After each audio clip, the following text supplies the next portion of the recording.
Yeah, Shalom. This part two. Back with the Hebrew. A quick brief lesson on the language and the Hebrew and how we know is truth according to scriptures. This is part two. I basically want to pick up on where I left off at. Left off in Proverbs, because the question was proposed, and because of our teachers and our elders and the brothers, we able to answer the question, and we know through faith and through scriptures and our language, which was given back to us, that this is the correct name, you know. But I basically want to go into a few scriptures proving that different prophets spoke Hebrew. Not only that, this who the Bible for, man. But of course, you got different accounts what we can learn from. Of course, we preach the destruction and a judgment that's going to come upon the wicked, Esau, Edom, so-called white man, and these other nations. And 2/3 of our people who like to be joined with them and consider themselves as them other nations. Want to be buddy and friendly with them. Acts chapter 21, verse 40. And when he had given him license, Paul stood on the stairs and beckoned with his hands unto the people. And when there were made a great silence, he spake unto them in the Hebrew tongue, saying, My brethren and fathers, hear ye my defense, which I make known unto you. And when they heard that he spake in the Hebrew tongue to them, they kept more silence. And he saith, so you really go into it. This is Paul speaking his defense when he was, caught up, and his own people try to kill him and stuff because of Paul's whole mission. He converted and came back. Who the word we call Jesus. And Yahweh spoke to him, which is Acts 26, which I brought out in the first lesson. When Yahweh spoke to him in the Hebrew tongue, letting him know what he was doing was wrong, and basically just repent and just do the work. His whole mission was, speak to the Jews first, then the Gentiles, and the Gentiles being of our nations. But not to get off topic, that's just another account proving that in one of the major prophets in the New Testament, Paul spoke Hebrew. He only was sent to the Israelites, the 12 tribes, Negroes, Latinos, and Native Americans. And when you read through, he's basically just giving his account for when he stopped doing the things he did, and what was his mission and his whole purpose from that day forward. When Yahweh spoke to him in Hebrew, not no other language. Now all languages go back to Hebrew. Whether it be Latin, Greek, Spanish, English, it all go back to Hebrew. Hebrew is the top language, man. Just like the Hebrew Israelites is the top nation of people above all nations.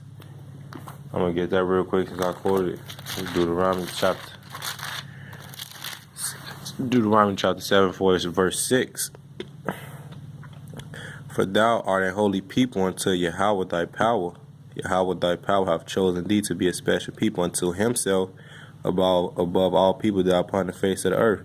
So that include our language too, which comes before everything. That's why we give all praise and glory and honor to Yahweh B'Shem Yahweh Shai, the correct Hebrew names. And if you go into a bunch of words on the Maswar app, which I'm gonna pull out a few scriptures in here too. But if you go into a bunch of words, like they you can see that the name is the name is being perverted with names like Jehovah or Jesus. When you go into the definition and the meaning of the name, it can be traced back correctly with the correct alphabet. And because of our elders and our teachers who do this thing for free, not selling out, we able to have a correct alphabet, and this how we able to line up and translate proper names, which Lord willing I can get into. But, this is the Lashwan Kodash, the Holy Tongue, according to Zephaniah 3:9, which he gave back to us. We have faith in this, just like we got faith in the scriptures. We got faith in the language, and which is also able to translate the name properly. This is the Hebrew alphabet. The word alphabet goes back to Alath Bayath, which is right there. Hebrew word for alphabet. Just a bunch of characters associated with the pronunciation, Just a little booklet. Not a little booklet, but it's a heavy booklet. Just breaking down our language, man, to get us more in tune. But it ain't really much necessary that we speak, to people that in Hebrew that don't understand. But a bunch of words that we communicate amongst our brethren would be good, and the times where needed would be necessary. But the main purpose is, to just, state that the Hebrew is very, very important, because that's how we able to hide a name. That's how we able to call on the true name and be saved, because it's nothing else. That's why I want to bring out these few scriptures, man. Get back to the point. This is Genesis chapter 39. So this is Genesis chapter 39, verse. I'm gonna just jump to the point. 14, because this is Joseph when he was over here in Egypt with the Egyptians, which is clearly a difference between the Hebrews and the Egyptians, because Joseph was a Hebrew too, which is the scriptures gonna tell you that.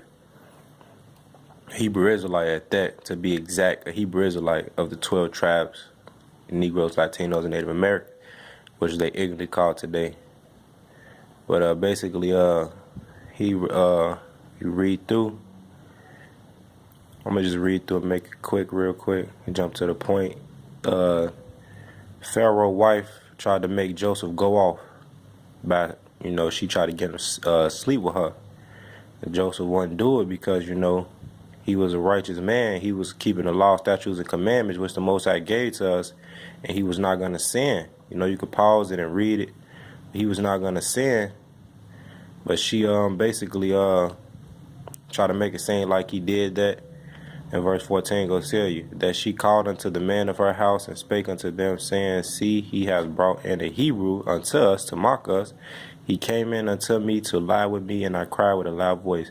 So she lied, she bare false witness. Joseph ain't do that. Joseph got thrown in the prison. And basically, that was the quick account, Genesis 39. You can read through when you get a chance, but that's basically what happened. This Genesis 40 and 15. For indeed I was stolen away out of the land of the Hebrews, the Hebrew Israelites, and here also I have done nothing that they should put me into the dungeon. So that's Joseph giving this account. It's a difference that the Most High put between us and the Egyptians, as the scriptures say. But this is Exodus 1 and 15. And the king of Egypt spoke to the Hebrew midwives, of which verse, I'm gonna jump 16. And when he said, when you do the office of a midwife to the Hebrew woman, not the Egyptian woman, and see them upon the stools of it be a son, then ye shall kill him. But if it be a daughter, she shall live. So they were trying to kill all the Hebrew sons off. Of course, through the Spirit, Moses was saved out of that. But it just goes, man. Them Egyptians, they was African Hamites. Today known as Africans. They was Hamites, man. Descendants of Mizraim. But you go back to Genesis, it give you the breakdowns of different nations and their lineage. But jump down to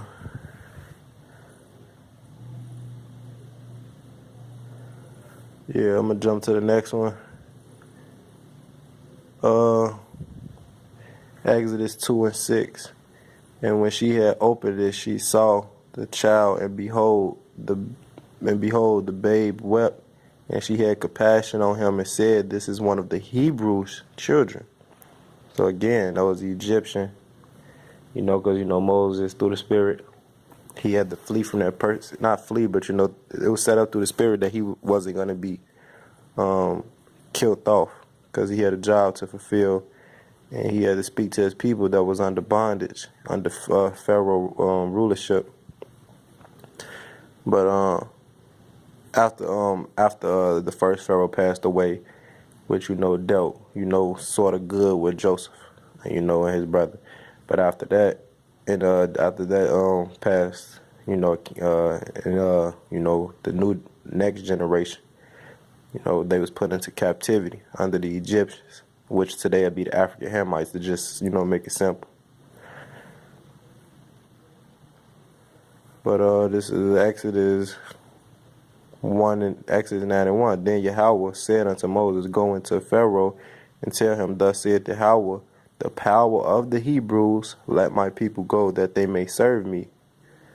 So Moses had a job to speak to Pharaoh, the Most High, the power of the Hebrews. Of course, he's the creator of everything in all nations. But like I read in Deuteronomy 7 and 6, as the scriptures say, we above all them other nations. And, he chose us. We the ones that he dealing with. And we the ones that he punishing. That's why we in this captivity today. That's why we under the curses. That's why we call bywords and different names that's not our biblical names. And that's why we treat it this way, man, because we went off. This is Jonah chapter 1 verse 9. He said unto them, I am a Hebrew, and I fear Yahweh, the power of heaven, which I've made the sea and the land and the dry land. So that's another account. And who the we called Jesus, he spoke Hebrew, man. This is Matthew 27:46, and about the 9th hour, Yahweh Shai cried, which is the correct name, with a loud voice saying, Eli, Eli, lama sabachthani. And the correct Hebrew would be Allah, Allah, ma shabak. That's the correct Hebrew right there. They got some BS translation right there.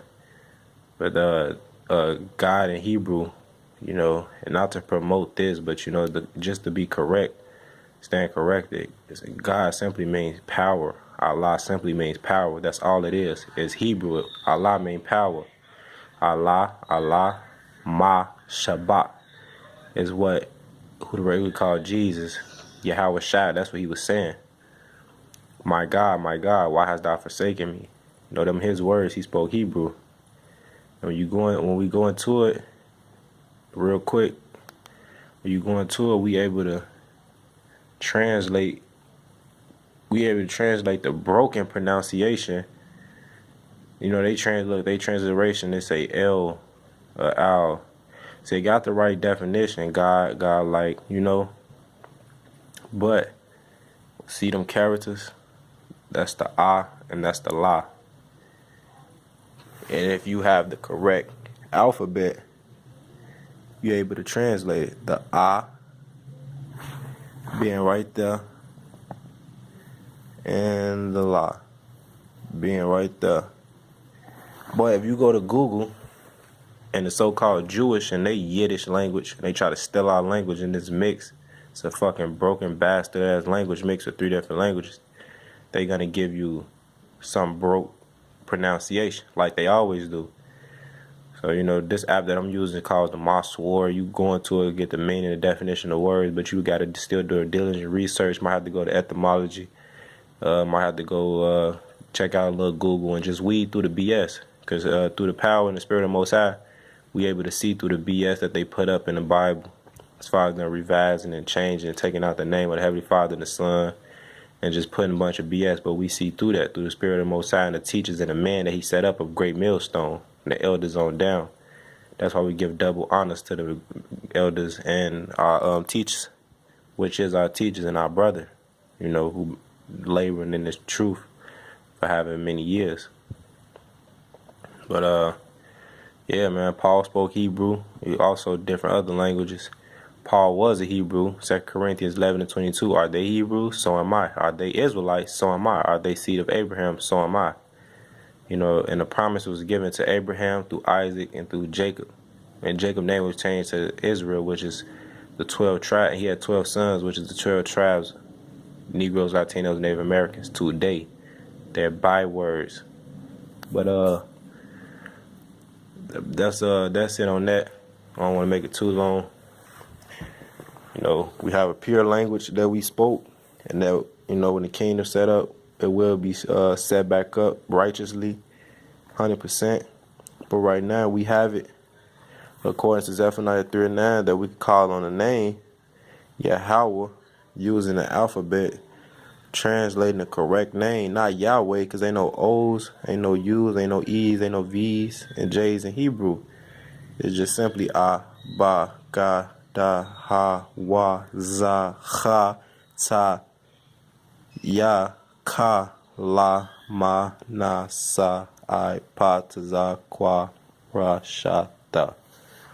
You know, ain't no E's in that, man. And this is facts. This is all facts. You know, it's not made up. This is facts. That's why we trust and believe in that name. And Lord willing, hope this was edifying. We'll give all praise and glory and honor to Yahweh B'Shem Yahushua. Double honors to the elders and apostles of Great Millstone, and all the brothers and the teachers pushing His word in true sincerity and charity for free, not for fame and filthy lucre's sake, and not giving you 50% doctrine or giving you false doctrine, but 100% doctrine. Shalom.